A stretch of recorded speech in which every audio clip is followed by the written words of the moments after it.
How are you doing, Raya? Hi, I'm good. How are you? I'm doing very good. I'm Chris, your RN. We're going to continue your wellness assessment, specifically the spiritual assessment part of it. Okay. Can I just get your first and last name and date of birth, if you don't mind?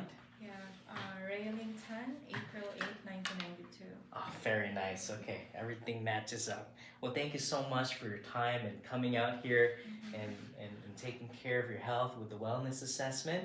But now we want to talk more about the spiritual assessment, okay? Okay. Doesn't necessarily have to include religion, but it involves what your beliefs are on the inside that helps you stay grounded in tough times, right? There's the physical part of health, but then there's also the spiritual, mental, emotional, and those are what we're really going to focus on, those last three, especially spiritual, that helps you stay grounded in end of life decisions, in medical care decisions, and also how it gives you the hope to keep going through in life.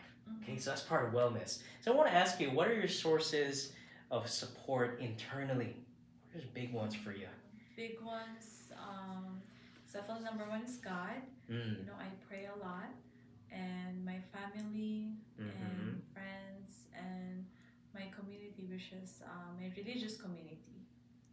Yeah. So those are your sources that help you through tough times. Yes. So how do those things help you through tough times in life? Helps me a lot, you know, because my religion is not just a tradition that I practice, but it's my way of life. Yeah, so it directs everything that I do. Very good. So it's not a religion that you just practice on a yearly basis for holidays and such, but really it's everyday thing as far as I'm getting. Yes. Very nice. If you don't mind me asking, just educate me. What religious affiliation do you identify with? Jehovah's Witness. Oh, okay. Okay, thank you for letting me know that. And how would you say that you said it's important, but what degree of importance does it have in your life? Because, like I said earlier, it affects everything that I do, and that includes decisions that I make. And for this one about my health, it does impact that a lot too. So, do you practice your religion on, you said day-to-day basis? Do you attend regularly on a weekly basis? How does that work for you? Yes, I'm quite active. We have 2 times a week meeting for worship. And on top of that, I try to go out in the ministry as much as I can throughout the week. So you have this strong belief of God. This is your support system, your religion, your family, how it affects you day to day. Now, kind of have to ask you, outside of religious practices, how do you take care of your health? Outside of religious practices? Beyond from religious, yes. Yeah, I would say I take great importance in taking care of my health because I believe that, you know, my life is a gift from God. So I try my best to feed my body with healthy food, and I try to exercise a few times a week. Very nice. Okay, so you got your personal beliefs there. You got your organized religion, it's your whole witness, your sources of hope. Very good. Sounds like you have some things that ground you very well. Just keep up the good work with doing that. Well, when it comes to religion, it seems like that gives a lot of effect on how you would treat medical care and end-of-life issues. So kind of want to talk about that if you're comfortable with that, okay? Yeah, it's fine. Yeah, very nice. And also just want to give you a reminder, if any part of the conversation feels uncomfortable, it's your conversation. You just share whatever you're comfortable with. Just let me know. Okay. All right? That's good. Yeah. All right. Thank you so much for answering these things, and very nice to know about you too as well, Raya. So when it comes to as a Jehovah Witness, belief in God, big part of your life, how does this affect your medical care? Well, because of my religious practice, we have certain restrictions. For example, we don't take blood transfusion, so it does affect my decision on that, if ever that will happen to me. But so far, I haven't had an experience where I need a blood transfusion. But if that ever happens, then as a Jehovah's Witness, we don't take blood. Mm-hmm. And we have also a committee that's called Hospital Liaison Committee that helps liaison our medical decision with our spiritual beliefs and practices. So they help liaison or communicate that with our medical personnel and us. So wow, amazing. So this Health Liaison Committee is established to help Jehovah's Witnesses with maybe conflicts of care. Conflicts of interest and making medical decisions. We have Hospital Liaison Committee, or HLC, that's provided by the organization, by our organization, to help fellow worshippers make sound medical decision based on our Bible principles and conscience. Which would be what you said is the blood transfusion, for example, right? On this one, yes. Blood transfusion. Okay, excellent. Now, since it's such a big part, you got that liaison committee going on.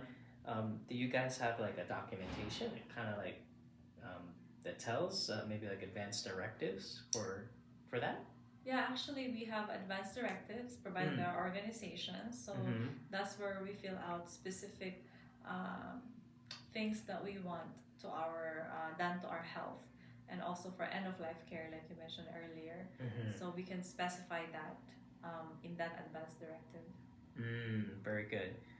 All right, excellent. Wow. So thank you for educating me on that. Didn't know all of that. It seems like that's a really big support to your medical care and physicians.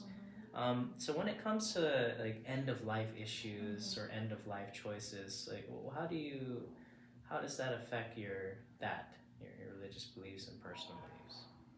Well, depends on the end of life care. We also have a patient visitation group that visits us when we get very sick. It's also provided by our organization. So they visit us, give us emotional help and spiritual help, in the hospital or wherever we are.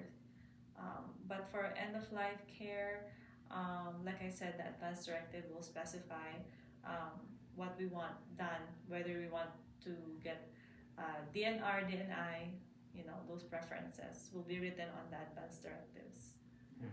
Very nice. So that's how you really, your spiritual beliefs affects your healthcare treatment. Yes. Very nice. If there's any conflicts there. And what about dietary practice? Based on religion, I know some religions have that. Do you have any?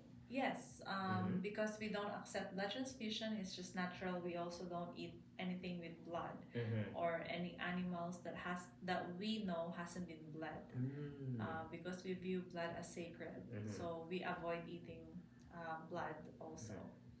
So you can eat pork, beef, chicken. Yes. That's fine. Okay, good to know. So just mostly about blood. Yes. All right, very excellent. So those would be your spiritual advisors, PVG, right? You said patient visitation group. Visitation group. Yes, I would call them spiritual advisor when it comes to our health. Gotcha. HLC. Sorry to interrupt. You said HLC too as well, right? Oh, very nice. It seems like this degree of, the religion that you have has a high degree on your personal day-to-day health and also your medical care, advanced directives, and end of life. Yes. Well, thank you so much for sharing. Is there anything else you wanted to share about what gives you hope, religion, personal beliefs, end of life, medical care, anything like that? I think I've mentioned everything already, but definitely being a Jehovah's Witness made me a more hopeful and positive person because of the things that I've learned from the Bible, that is full of hope and God's promises for the future. So it gives me to have a positive mindset. Yeah. Very excellent. Well, thank you, Rhea, for coming here today. I don't want to take too much of your time, but it seems like you've answered it in a very faithful, very amazing way. It seems like this is a big part of your day-to-day life that gives you hope, gives you endurance, helps you with medical care, runs very deep. Hopefully you continue to use this as something, as a pillar for support for your medical care and for your life in general. I'm so happy you shared that with me. Thank you. Is there anything else you want to add before we end? No, that would be all. Thank you so much, Ray, for your time, okay? Keep up the good work. Thank you. Nice to see you. Hope to see you again, okay? Yes, thank you.